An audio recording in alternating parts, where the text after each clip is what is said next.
नमस्कार, स्वागत है आपका जनता टीवी में। मैं हूं आपके साथ सचिन चौहान। बात करेंगे तमाम खबरों की, लेकिन बुलेटिन की शुरुआत 4 मिनट 18 मंडल से कर लेते हैं।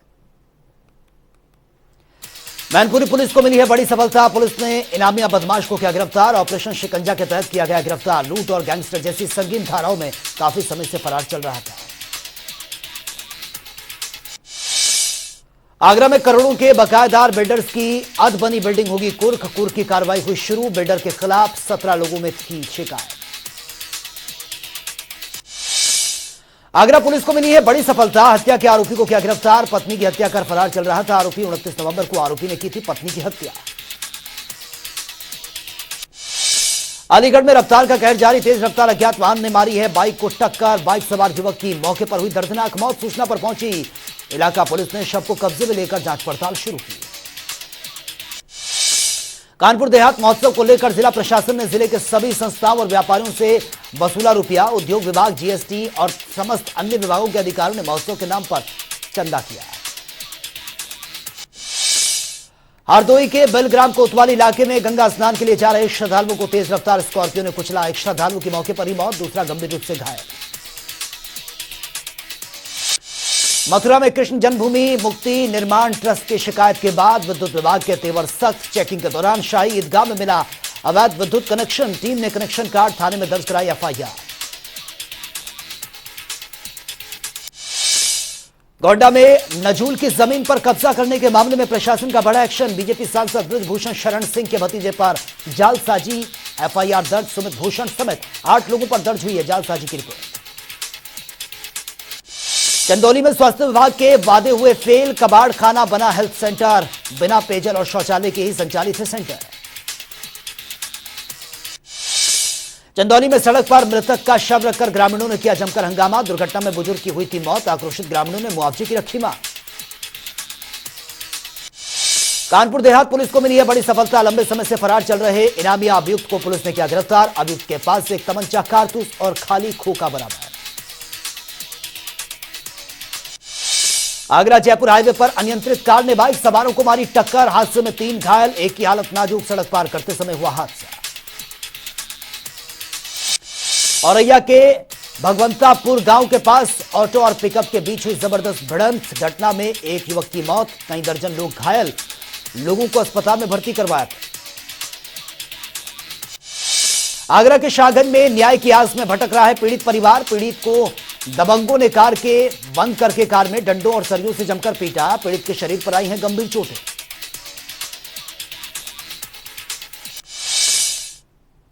रामनगर पुलिस को नशे के खिलाफ चलाए अभियान में मिली है बड़ी सफलता। पुलिस ने भारी मात्रा में गांजे के साथ 25,000 के इनामी बदमाश को किया गिरफ्तार। औरैया के सुद्दती ग्लोबल स्कूल के पास हाईवे पर टैंकर की टक्कर लगने से आपस में टकराई बाइकें। दुर्घटना में बाइक सवार एक महिला की मौत, 3 लोग गंभीर रूप से घायल। सुल्तानपुर में भिड़ी हैं पूर्व विधायक बघेलू राम की गाड़ी। सड़क दुर्घटना में 3 लोगों की मौत की खबर, 7 लोग गंभीर रूप से घायल। आजमगढ़ में राष्ट्रीय राजमार्ग पर लग रहा है भीषण जाम। इमरजेंसी सेवाएं भी हो रही हैं प्रभावित। मामले में स्थानीय निवासी जता रहे नाराजगी। आगरा में ताजमहल के पूर्वी गेट रोड पर स्कूटर में सांप घुसने से मचा हड़कंप। स्कूटर से सांप का लाइव रेस्क्यू कैमरे में हुआ कैद। काफी देर बाद स्कूटर से निकाला गया सांप। Bhadohi cyber crime cell Aurai और ज्ञानपुर थाना पुलिस ने डिजिटल सिग्नेचर और पासवर्ड बदलकर फर्जी ढंग से कृषकों का पंजीकरण अप्रूव कराने वाले गिरोह का पर्दाफाश किया। हरिद्वार में all India motor transports Congress से जुड़े ट्रांसपोर्ट्स कारोबारियों ने पार्किंग के नाम पर अवैध वसूली करने का लगाया आरोप। कारोबारियों का कहना जबरन काटा जा रहा है चालान। औरैया में ससुराल वालों की तरफ से दिए जा रहे मानसिक उत्पीड़न से तंग आकर युवक ने खुद को मारी गोली। अजीत मल सीएचसी में उपचार के दौरान हुई मौत। हरदोई के मझीला थाना इलाके में चक्रोड के निकास को लेकर 2 पक्ष आपस में ही भिड़ गए और बाद जमकर पथराव हुआ। 4 लोग गंभीर रूप से घायल। संत रविदास जयंती पर पूरे जिले में विभिन्न संगठनों की ओर से मनाया गया कार्यक्रम। जागृति फाउंडेशन ट्रस्ट आरक्षण बचाओ संघर्ष समिति ने किया आयोजन।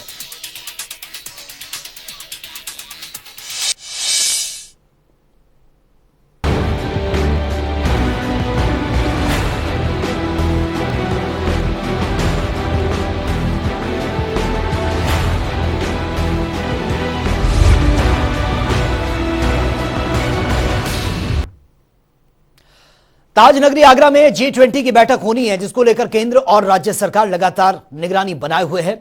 आपको बता दें कि G20 की तैयारियों का जायजा लेने के लिए मुख्यमंत्री के दूत अमृत अभिजात 2 बार आगरा पहुंच चुकर G20 की तैयारियों का भौतिक निरीक्षण वो कर चुके हैं। G20 की तैयारियों का जायजा लेने के लिए आज मुख्यमंत्री योगी आदित्यनाथ को ताजनगरी पहुंचना था, लेकिन कुछ कारणों से वो नहीं पहुंच पाए। मुखिया योगी आदित्यनाथ को आगरा पहुंचना था और बताते चलें कि आज मुख्यमंत्री योगी आदित्यनाथ G20 की तैयारियों का यहां पर भौतिक निरीक्षण करने के लिए पहुंच रहे थे। इसके साथ ही आगरा का जो मेट्रो है, मेट्रो का भूमिगत जो टनल है, उसका भी उनको यहां पर निरीक्षण करना था। लेकिन वो किसी अपरिहार्य कारणों के कारण उनका दौरा निरस्त हो गया और आगरा प्रशासन की सभी तैयारियां धरी की धरी। और आपको बताते हैं जिस तरीके से आगरा प्रशासन लगातार G20 की तैयारियों के लिए दिन रात जुटा हुआ है, इसमें आगरा विकास प्राधिकरण हो, नगर निगम हो, PWD हो, लगातार अधिकारियों को सामने से बनाकर यहाँ पर तैयारियां की जा रही हैं। तो समझा जा सकता है कि भारत सरकार, उत्तर प्रदेश सरकार और आगरा प्रशासन किस तरीके से G20 की तैयारियों को लेकर यहाँ पर दिन रात तैयारी में जुटा हुआ है। और आगरा प्रशासन ने आज मुख्यमंत्री के दौरे को लेकर पूरी तैयारी कर ली थी और उनको यहाँ पर 3:15 बजे आना था, लेकिन अंतिम समय पर मुख्यमंत्री का ये दौरा निरस्त हो गया। अब वो सोमवार को यहाँ पर पहुँचेंगे और G20 की तैयारियों का जायजा लेंगे और जो मेट्रो का टनल है उसका भी दौरा करेंगे। प्रदीप रावत, जनता टीवी, आगरा। और वहीं लखनऊ के जनेश्वर मिश्र पार्क में आजादी के अमृत महोत्सव के अवसर पर बसंत के रंग G20 के संघ की थीम के तर्ज पर विद्यार्थियों ने 5 श्रेणियों में पेंटिंग प्रतियोगिता का आयोजन किया, जिसमें कक्षा 1 से कक्षा 8 तक के विद्यार्थियों ने काफी सुंदर पेंटिंग्स बनाई हैं। रंग दे बसंती G20 के संघ के इस कार्यक्रम का मंडलायुक्त डॉक्टर रोशन जैकब ने स्थलीय निरीक्षण करते हुए प्रतिभागियों से बातचीत भी की है।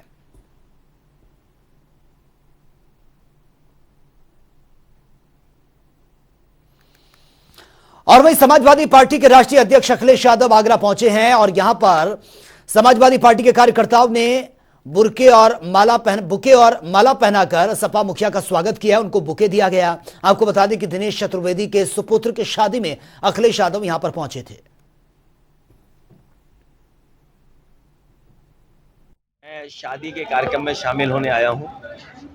हालांकि मुझे शाम को आना था, लेकिन आज के दिन भी शादियां बहुत हैं, इसलिए समय निकाल करके मैंने कोशिश की पहले आप क्या हो लें, फिर मैं आगे जाऊंगा। मुझे आज के दिन एक बहुत अंग्रेजी की कहावत है वो याद आ रही है, friend in need friend in deed. तो आज देश को, एक उद्योगपति को और खासकर सभी उद्योगपतियों को भारतीय जनता पार्टी की मित्रता की जरूरत है। हालांकि G20 का जो आयोजन हो रहा है उसकी सफाई पुताई, पेड़ पौधे लगने का सिलसिला तो मैं देखता आया हूँ। लखनऊ में भी मैंने देखा और यहाँ भी देखा। ये कोशिशें अगर होती और समाजवादी कामों को आगे बढ़ाया जाता तो आखिरी वक्त पर जो तैयारी करनी होती है वो नहीं करनी पड़ती। आपको आगरा शहर कम से कम ऐसा दिखता जो विदेशी लोग आते या व्यापार के लिए टूरिस्ट के रूप में, तो उन्हें देखने को मिलता है। और वहीं मुख्यमंत्री योगी आदित्यनाथ ने लखनऊ के अर्जुनगंज में महामना शिक्षण संस्थान बालिका प्रकल्प के कार्यक्रम में वो शामिल हुए हैं। उन्होंने बालिका छात्रावास का भूमि पूजन किया और यह संस्थान भावराव देवरस सेवा न्यास की तरफ से संचालित किया जाता है। भारत की परंपरा सदैव स्वावलंबन की रही है। स्वावलंबन की परंपरा के पीछे यहां का समाज रहा है। एक बात जो अक्सर हम सबको जानने और देखने को मिलती है,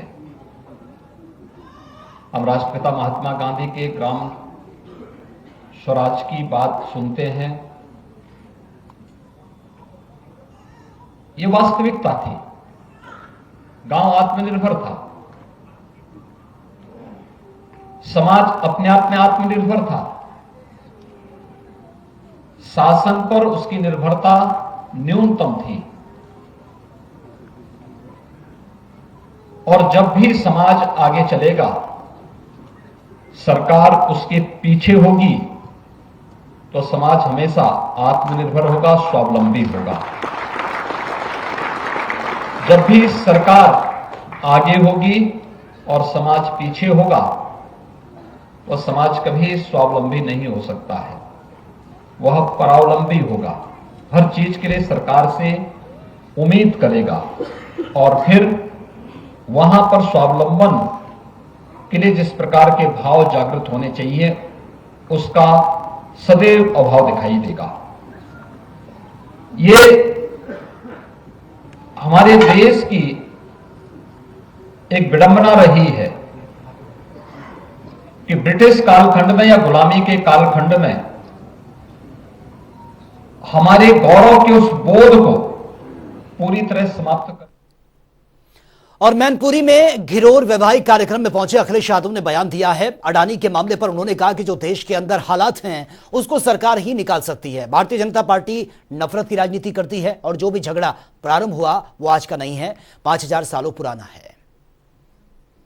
भारतीय जनता पार्टी है जो नफरत की राजनीति करती है, आपस में लड़ा के राजनीति करती है। और जो झगड़ा शुरू हुआ है ये कोई झगड़ा आज का नहीं है। अगर हम भारत के इतिहास में नजर डालें तो 5000 साल से ज्यादा का ये झगड़ा है।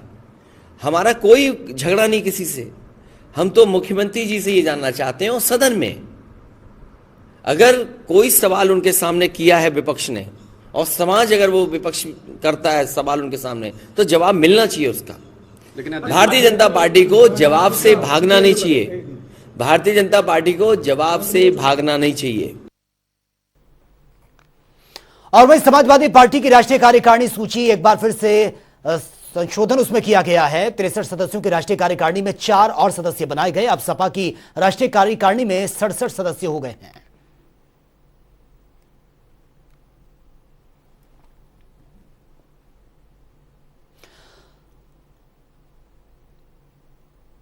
और इसी के साथ ही आगरा में पुलिस ने छापेमारी कर बड़ी संख्या में बांग्लादेशियों को गिरफ्तार किया। पुलिस ने खुफिया एजेंसी की सूचना पर कार्रवाई की है। यह सीमा पार करने के लिए एक व्यक्ति के हिसाब से 15 से 20 हजार रुपए यह देते थे। पुलिस ने इनसे पूछताछ शुरू कर दी है।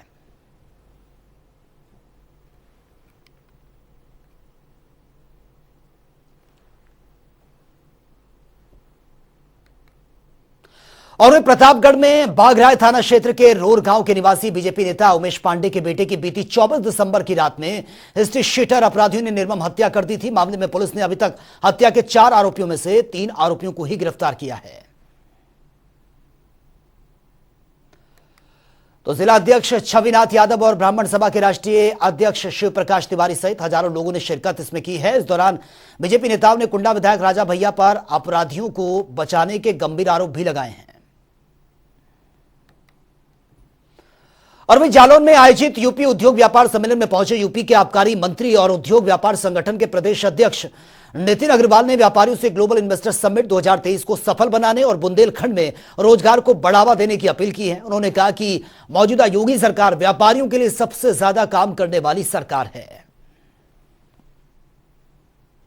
कांग्रेस पार्टी की सरकारें जब प्रदेश और देश में हुआ होती थी, ये वो समय भी आया जब कांग्रेस के लोगों ने देश के व्यापारियों को कालाबाजारी के नाम से उद्बोधन करने का काम शुरू किया था।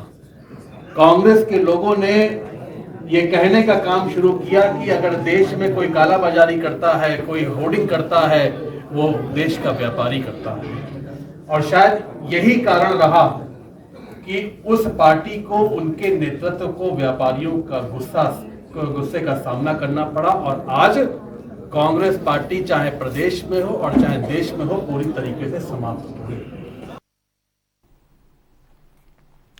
और बलिया में परिवहन मंत्री दयाशंकर सिंह माघ पूर्णिमा के मौके पर बालदेपुर गंगा घाट वो पहुंचे हैं, जहां पर उन्होंने गंगा स्नान कर डीएम और बीजेपी नेत्री किरण सिंह के साथ आरती की है। इस दौरान मंत्री ने गंगा घाट को पक्का कराने की बात भी कही है। साथ ही डीएम को रोड से घाट तक के रास्ते को बनवाने के निर्देश भी दिए गए हैं।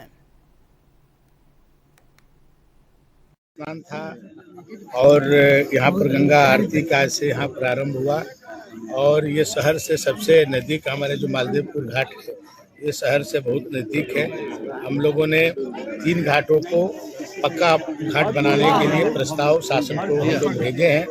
श्री रामपुर घाट भी है, ये भी है मालदेवपुर घाट भी, लेकिन मालदेवपुर घाट जो है शहर से सबसे नज़दीक है।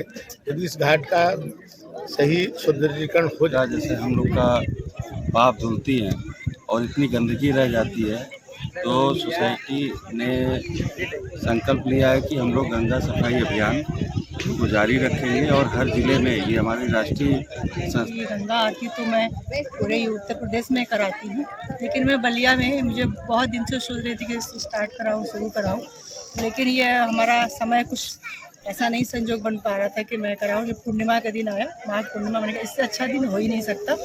एक दिन पहले हम लोगों ने गंगा की सफाई की और हम लोग सुबह आ गए थे 10 बजे से लेके शाम को 6 बजे तक। गंगा की खुद से मैंने खुद खड़े होकर मैं खुद कूड़ा उठाई, मैंने खुद कूड़ा फेंका और गंगा की सफाई को मैं संकल्प लेती हूँ कि अब ये हर संडे को सबको बुलाऊंगी, हम लोग श्रमदान करूंगी।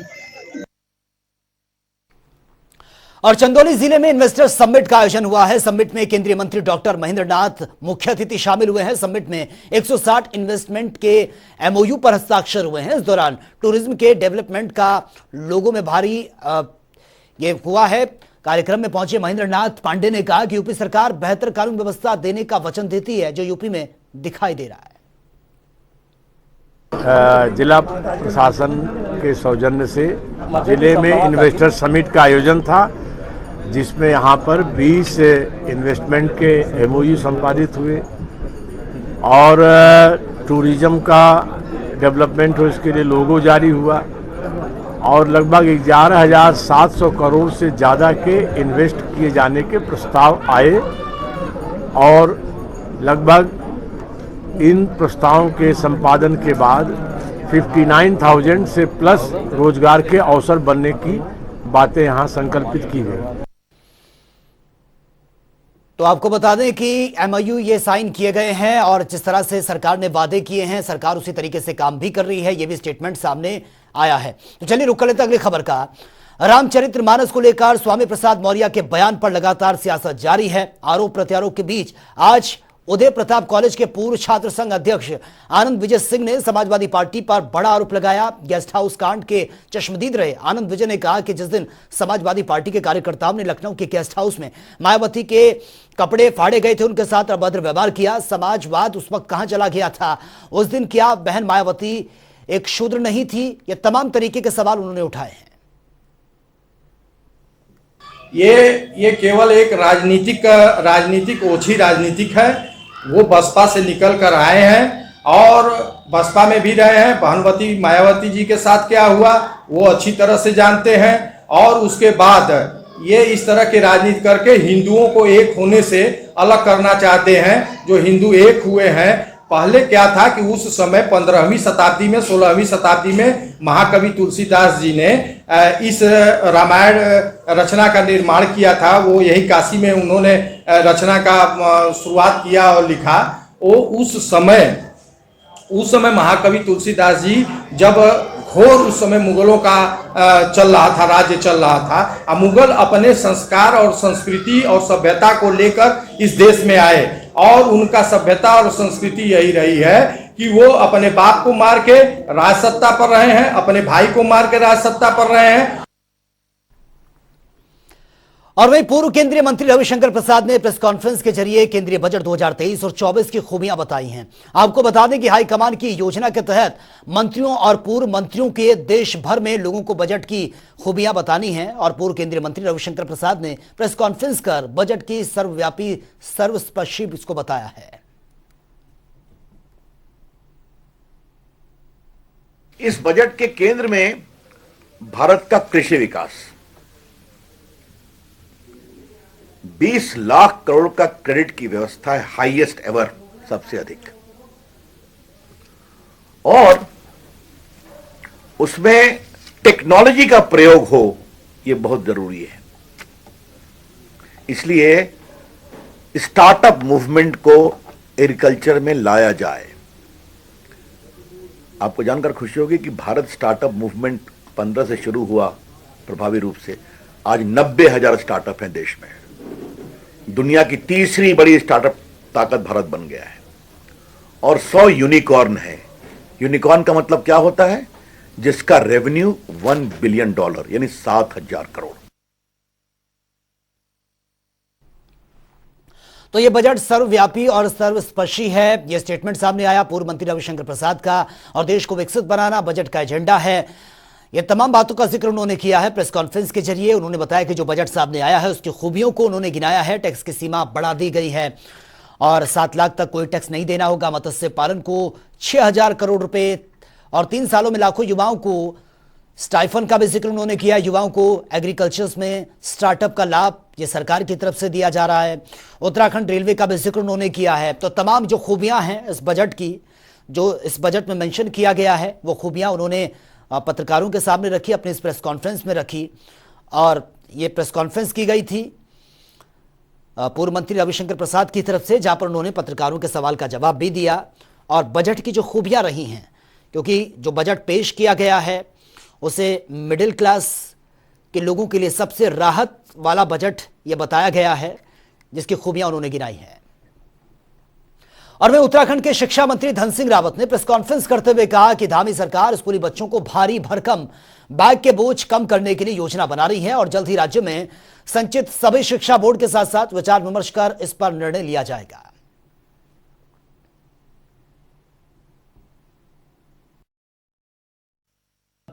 एक दिन महीने में बिना बस्ते के जो है स्कूल जाने का एक अभियान ले रहे हैं, और उस दिन बच्चों को योग से लेके कृषि विषय से लेके और अन्य कई गतिविधियों को भाग लेने के लिए विचार उस पर चल रहा है। दूसरा यह है कि जितने भी हमारे सीबीएसई बोर्ड के स्कूल हैं, आईसीएसई बोर्ड के स्कूल हैं, या प्राइवेट स्कूल हैं या गवर्नमेंट स्कूल हैं, इन चारों बोर्डों को मैं एक संयुक्त बैठक कर रहा हूं, और जो बस्तों का बोझ है बच्चों का, उसको जो है 50% कम करने का एक प्रस्ताव ला रहे हैं, ताकि बच्चों को जो है स्कूल में जाने में जो बस्ते का बोझ है वो कम किया जा सके। और वहीं कुमाऊं का सबसे बड़ा नगर निगम हल्द्वानी इस बार स्वच्छता सर्वेक्षण में प्रथम स्थान पर आने के लिए पूरी तरह से तैयारियों में जुट गया है। आपको बता दें कि डोर टू डोर कूड़ा कलेक्शन हो या फिर प्लास्टिक के खिलाफ अभियान, नगर निगम स्वच्छता सर्वेक्षण के नियमों को तहत अपनी कमर कस चुका है। प्रथम आना हमारा लक्ष्य है। इसको लेकर के हमने जितने भी हमारे मानक हैं, चाहे टॉयलेट संबंधित मानक है, गार्बेज फ्री होने का मानक है, गली मोहल्लों नालियों की सफाई का मानक है, पब्लिक पार्टिसिपेशन का मानक है, जागरूकता का मानक है, यूजर चार्ज की वसूली का मानक है, door to door collection, segregation और एसटीपी प्लांट का संचालन, हमारे लीगेसी वेस्ट का संचालन, ये जितने भी मानक हैं उनमें से हम ऐसा मानते हैं कि हम बहुत सारे मानकों को पूरा कर रहे हैं। उनका डॉक्यूमेंटेशन भी हम कर रहे हैं, अपने को प्रेजेंट भी कर रहे हैं, जनता को जागरूक करने का काम भी कर रहे हैं। हमारा पूरा प्रयास होगा कि इस बार सर्वेक्षण में हल्द्वानी का स्थान अच्छा हो। और देहरादून में आरटीओ संभागीय परिवहन अधिकारी शैलेश तिवारी ने जानकारी देते हुए कहा है कि उत्तराखंड के सिटी इलाकों में परिवहन की रीढ़ माने जाने वाली 10 साल से पुराने डीजल विक्रम जो है वो बंद होंगे और BS6 मानक सीएनजी इलेक्ट्रिक हाइब्रिड वाले विक्रम शहर में चलते हुए नजर आएंगे। और इसके साथ ही मानकों के विपरीत ऑटो भी सड़क से बाहर कर दिए जाएंगे, जिसके लिए परिवहन विभाग ने कमर कस ली है।